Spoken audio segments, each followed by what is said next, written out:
Bonjour et bienvenue dans Décrypte, le podcast qui explore chaque jour les dynamiques politiques, économiques et sociales en France et dans le monde. Ici, on décrypte et on explique les dynamiques qui façonnent notre monde pour une analyse objective et pertinente, loin de tout parti pris ou attaque. Aujourd'hui, on va s'arrêter sur une actualité qui fait vraiment froid dans le dos et qui relève plus que jamais de la géopolitique. L'Europe serait-elle au bord d'une confrontation historique avec la Russie ? Derrière les gros titres et les déclarations chocs, on va voir ce qui se cache vraiment. Les discussions autour de l'Ukraine et la formation très récente d'une coalition des volontaires ravivent les craintes d'une escalade alors que, honnêtement, de plus en plus d'experts n'hésitent plus à parler d'une possible troisième guerre mondiale. Pour éclairer les zones d'ombre, il est temps d'analyser les faits et les positions des uns et des autres, parce que ce qui se passe là, maintenant, mérite une attention toute particulière. Déroulons les événements pour mieux les comprendre et pour aller au fond des choses. Le conflit en Ukraine est loin d'être un problème local, c'est un véritable test pour l'équilibre mondial. Un jeu d'échecs géant où chaque coup a des implications qui nous concernent tous. On va donc décortiquer la situation sur le grand échiquier géopolitique, explorer les dessous du sommet de Paris et surtout comprendre les lignes rouges russes et les dilemmes occidentaux.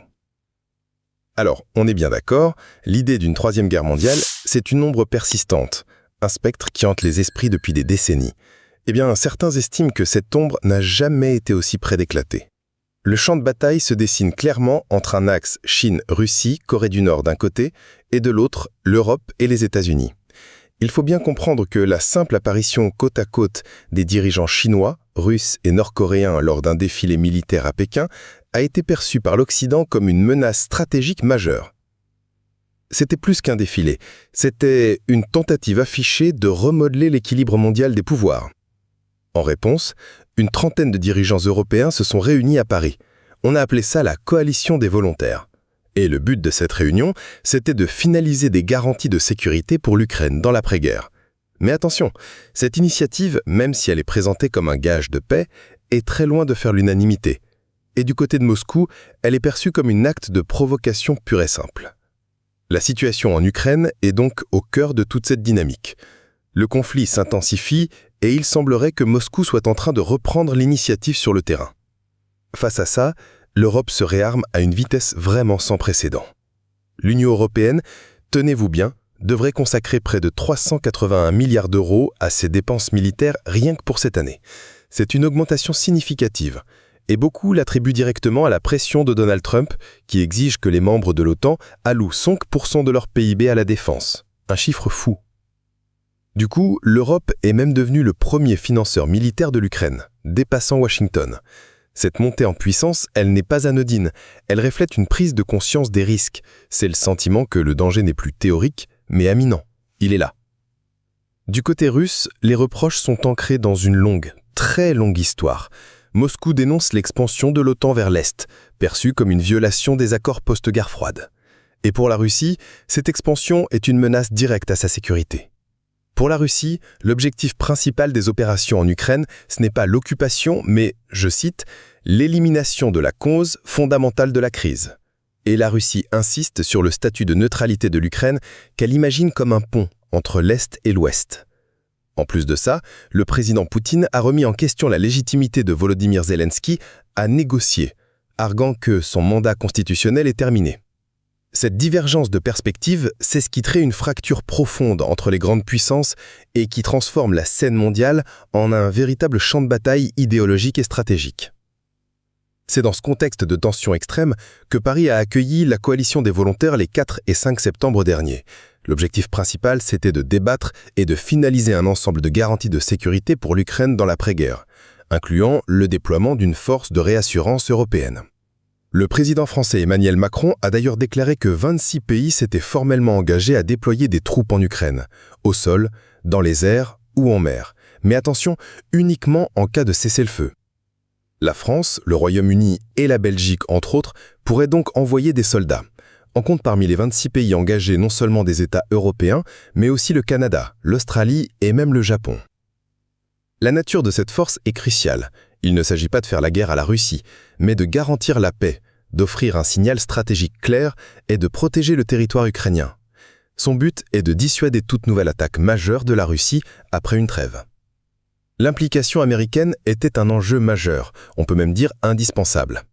Donald Trump s'est entretenu avec les dirigeants européens par visioconférence et son envoyé spécial a participé aux discussions. Zelensky a d'ailleurs salué ce filet de sécurité venu de Washington. Cependant, des nuances et des désaccords persistent au sein même de la coalition. Si la GNUR, l'Italie et la Pologne ont accepté de participer selon des modalités encore secrètes, il est important de noter que l'Italie et la Pologne ont par la suite exclu l'envoi de soldats sur le sol ukrainien, proposant plutôt un appui logistique et de la formation hors du pays. Le ministre allemand de la Défense a aussi exprimé des réserves sur le débat public autour de ces questions. Et puis Donald Trump a aussi posé ses propres conditions, exigeant aux Européens de faire pression économique sur la Chine, qu'il accuse de financer la guerre russe, et de cesser d'acheter du pétrole russe, même indirectement via l'Inde.